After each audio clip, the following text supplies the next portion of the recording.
Сәлеметсіздер, мен бүгін сіздерге қаз айналдырып көрсететін боламын. Ол үшін алдымен ішектерімізді салқын суда жақсылап жуып алатын боламыз. Еттерімізді жіңішке әрі ұзыншақ қылып турап аламыз.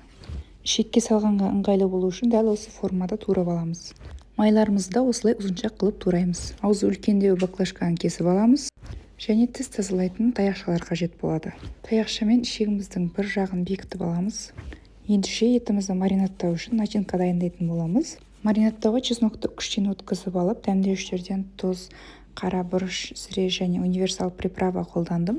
Бәрін бірге жақсылап араластырып, ет пен майға бір келкі қылып жағып шығатын боламыз. Дайын формамызды ішектің аузына қойып, қолымызбен қысып ұстап, бір ет, бір май қылып ішекке тығып шығамыз.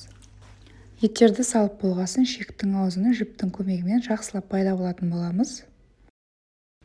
Ішектерімізді теңдей екіге бөліп, екі жағында байлап алып, ортасын кесіп алатын боламыз. Ішектерге еттерді қатты толтырып тығып салмаймыз, себебі піскен кезде жыртылып кетуі мүмкін.